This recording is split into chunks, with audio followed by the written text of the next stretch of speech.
break out the cheer for Donald Trump. He tried to get Letitia James to drop her case, and she wouldn't do it. Why am I so happy? Because the media is backfiring on Letitia James, just going, you're terrible for continuing with your lawsuit. Court. And suddenly, the woman who's had quite a bit to say over the course of this process, including that she was going to get him if she was elected, Zippo. She had nothing to say, Jonathan. Is she worried that this case might fall apart on appeal? Well, she should be. She's stuck in a hard place because she's still stuck on lefty, old school. She thinks it's 1 year ago.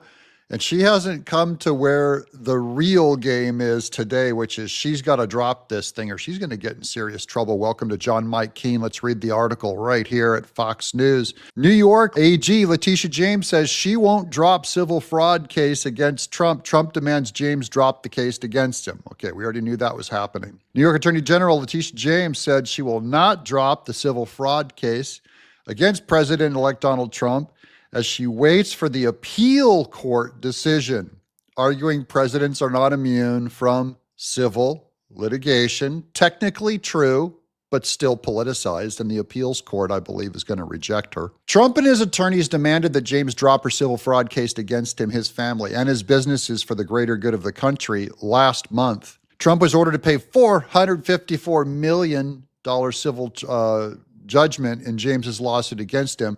So my guess is it could be substantially reduced. It could also find its way to the Supreme Court because it's so large that I think it raises serious constitutional questions. Yeah, the Constitution protects against exorbitant fines that are out of line with the underlying finding by the court or by a jury. He's appealed the ruling, and the judges on a New York appeals court seemed receptive to potentially reversing the judgment altogether. That's going to take some time, and why should Trump have to spend more money on what's going to be overturned, right? The New York Attorney General's office on Tuesday said they're not going to take action to drop the case against the president-elect. President Trump's lawyers are trying to get the New York Attorney General to set aside that case. But as they said in their letter today, they're refusing to do so because that case, which was a civil litigation, is primarily and almost exclusively about his pre-presidential conduct. James's office argued that presidents do not have immunity from civil litigation arising from unofficial conduct.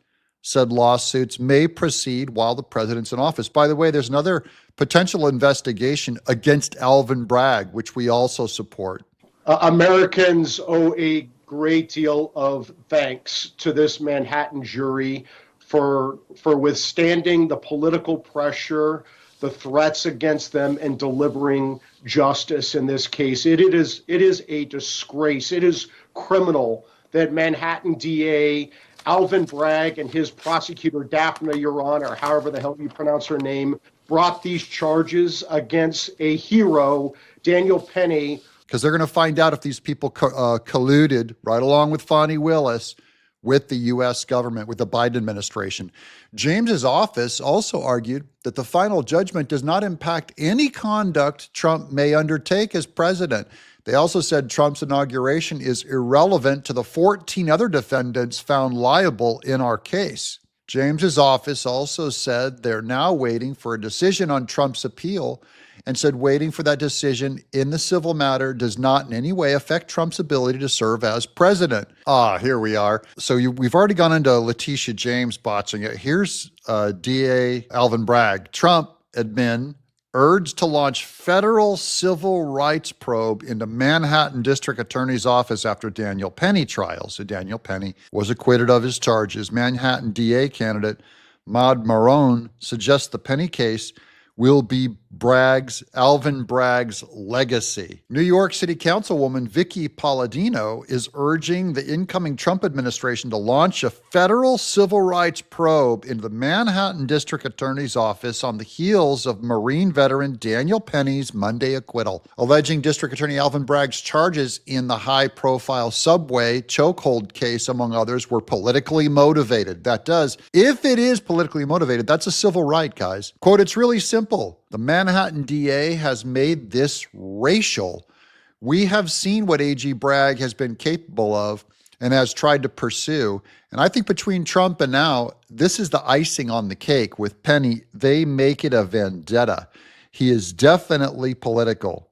This is politicized, and I think it needs to be investigated.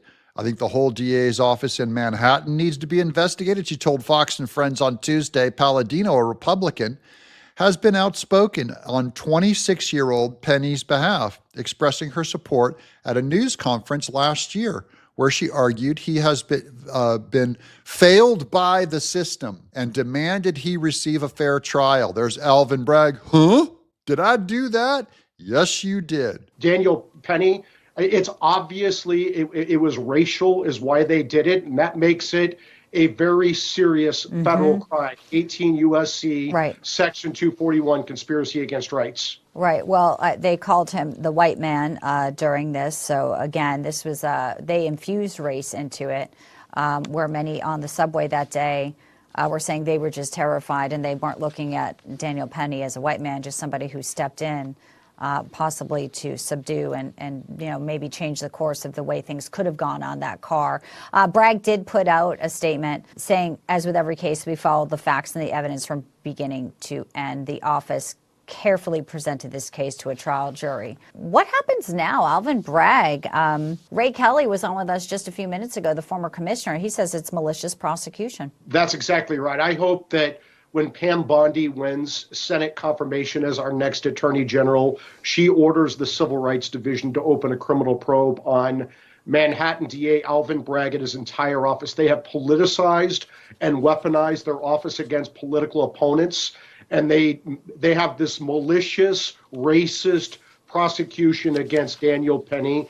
And again, that's a violation of 18 U.S.C. Section 241. Penny was charged with a second-degree manslaughter and criminally negligent homicide in 30-year-old homeless man Jordan Neely's death in New York City subway after he put Neely in a chokehold for threatening other passengers. Now, why shouldn't Alvin Bragg be up for violating Daniel Penny's civil rights if he treats a white defendant different than he treats black defendants? And as black defendants, he tends to let off the hook. There's cases where black defendants have also attacked even homeless people, not also, but have additionally attacked homeless people, and he let them off. This is ideology at the legal level. This is a total fraud about New York's criminal justice system. Well, it's not only that, too. We know the case with Donald Trump and the Matthew Colangelo going from the DOJ to then help Bragg. There's a lot of questions about why that would need to happen, why that happened at all. And that's something potentially the incoming administration and Pam Bondi may look into. Including Letitia James, who also needs to be investigated or dismissed. But at the very least, we mock them right here on John Mike Keane.